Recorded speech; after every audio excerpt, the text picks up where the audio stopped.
किताब लिखी है, इसको Tormented Truth 1971 and Beyond by S.M. Hali. This is about 1971 and Bangladesh. So I'm very pleased and proud to announce that Mr. S.M. Hali is here with us. Mr. Hali, Assalamu alaikum. Walaikum assalam and assalamu alaikum to all your listeners. Thank you very much indeed for taking the time out to talk to us about such an important subject and such a historic subject, which I think is so important to all of us. You're most welcome. I would love to answer any questions you would have regarding this, because it is, as you rightly said, a sensitive but a very important topic, essentially which was ignored for a long time. Yes, first of all, what I'd like to ask you is कि आपको ये inspiration कैसे मिली कि you said नहीं, I've got to put pen to paper, मैंने ये लिखना है, I've got to do this. So where did this inspiration, how does this inspiration come to you? Well, actually it started from the city of Kunming in the province of China. I was representing Pakistan at the Asian Trade Expo. Right. And there I met a group of young Bengalis who were probably born after 1971, and they were discussing, and I heard them use derogatory terms about Pakistan and the founder of Pakistan, Qaeda Muhammad Ali Jinnah. So I joined them.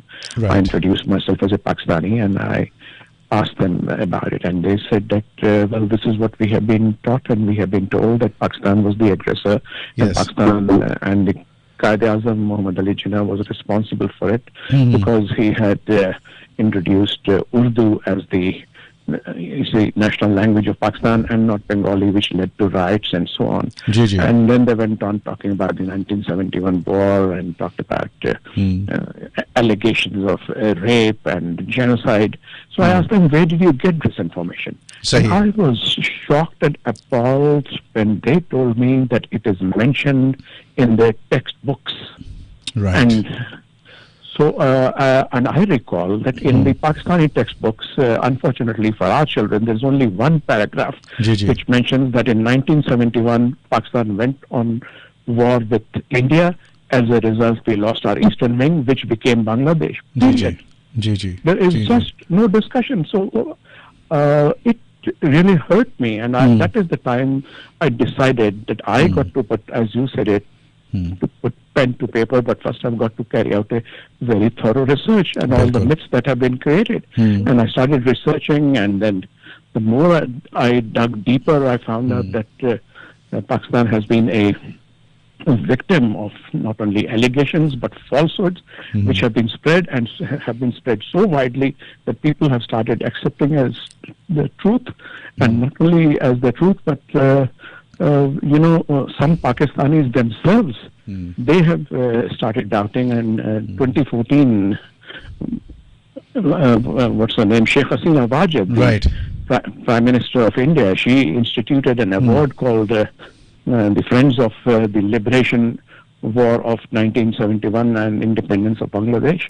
in which international guests were invited, but also 13 Pakistanis, and some of the Pakistanis that went there, they went on to be interviewed by the Bangladeshi television, and where they were asked this question about genocide and rape, and they said it on record that the government of Pakistan and the army of Pakistan should apologize to Bangladesh. Now that made my blood boil. Absolutely. And I thought the truth must come out. It's very good that the truth should come out, and proper history should be spoken about, and proper history should be taught.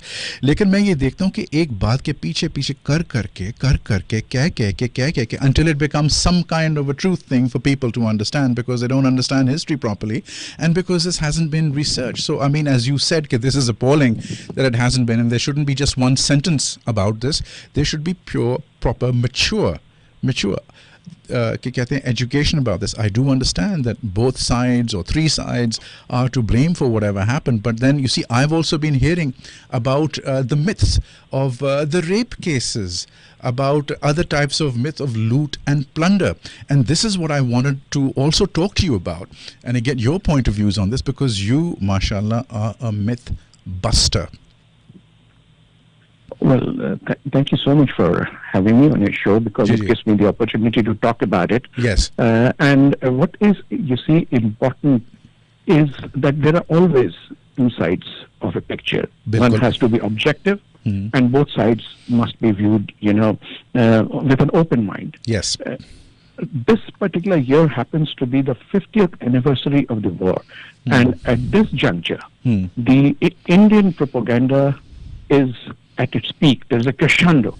And this propaganda, which was accepted by Bangladesh, accepted as the gospel truth, and they beat Pakistan with it. Every time we ask for, better cooperation, they say first you got to apologize. Exactly for these things which you mentioned. They have a preposterous figure of 3 million people killed and 2 million women having been raped. Now, when I conducted the research, you see, I talked to people and I read books, and I also consulted notes and other things by international, researchers. I came to know that, this is, what you said earlier about repeating a lie so often. Yes. This is a Chanakyan dictum. Tell a lie so often that it appears to be the truth. Right. And unfortunately, Pakistan lost the narrative game, and because it never presented its point of view, and the Indian viewpoint, which was being presented, nearly all forums. I mean, if you just Google, even in 1971, even before the fall of Dhaka, the Beatles, they organized a concert, which was called for Bangladesh, and one of the famous songs were there, all the people dying there, all the people crying there. Yes. Now, it haunts me, because when I found out that was not true, what really happened, I need to tell you this. Please do. Which I found out yes, was actually the shoe fits on the other foot, because the Indians and through their surrogates, the Mukti Bahini that was created, even before the 25th of March 1971 action, they had carried out a proper plan, to sever the eastern wing of Pakistan. Right. And a number of, actions were taken, like, for example, an Indian Fokker, which was F-27 aircraft, a passenger, which was aircraft which was actually derelict, and it was going to be written off. They made it flyable, and then they staged a drama of a hijack, and using that as a plea, this aircraft was made to land at Lahore and then set to fire, and overflight rights of Pakistan, because you see, East Pakistan was separated from West Pakistan by 1,000 miles or 1,400 kilometers. Of course. So we could not send logistics directly, except by overflying India. And once they closed our rights, we could not send our troops and other things. And then they started a propaganda war. And then about early March, they started carrying out a genocide of non-Bengalis, which included the Urdu-speaking community, which included, mind you, the army personnel who were, posted over there, and the government servants who were posted there. So it was a huge genocide, and the figure is appalling, because if you go through this research, you find that number actually supersedes what the Bengalis are claiming that, or the Indians are claiming that the Pakistan army carried out. Even in present day. Even in present day, we are now beginning to find out, and the youth is now beginning to find out about fake news. And then there's disinformation lab, which we found out about. That means that this must have been going on for a long time, because these fake stories have been going on for a long time. Indeed. And you see, what happened was that the Pakistan army was forced to take action on the 25th of March, because the Bengalis were going to declare the independence. And prior to declaring the independence, they had already carried out a massacre, and the army came in only to save the people, its own soldiers. A number of Pakistani army officers, men, were martyred. Their women and daughters were raped. And the same was true for the for the civilians, the non-Bengalis who had come and settled over there. So And today, it's so easy that if you dig the mass graves which are being shown as, Bengalis being buried there, you just carry out a simple DNA test and the truth will come out that what is the origin of these people. This is amazing research that you've done. I mean, even if we're going down to even digging the graves and finding out, I think this is amazing research, sir. No, you have to reach the truth. However, as I've used it in my title, however tormented it may be, however painful it must be, but you have to come out with the truth. And then from March onwards, East Pakistan virtually became a hostile territory, where the Bengalis and the Indian raw agents posing as Bengali guerrillas, they had taken over the whole country, and the army was trying to win it back, and it actually nearly succeeded by November. But by November, then the Indians carried out a massive attack. Now, under these circumstances, I found out that yes, there were some atrocities that were carried out by the Pakistani soldiers, but the number runs in hundreds or maybe 1,000 or so, because this was in retaliation, this was in anger.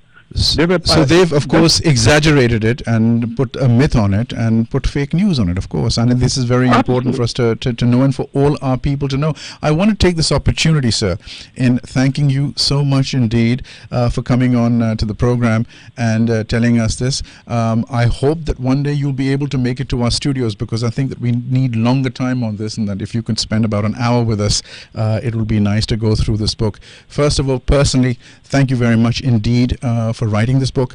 You've done Pakistan a great service by doing this, by just getting the facts out, by just letting people know, because this is something that has always haunted me as well as a Pakistani, the quietness about it all. Well, you see, the truth is there. You have to only dig a little deeper and find it out, and truth shall prevail.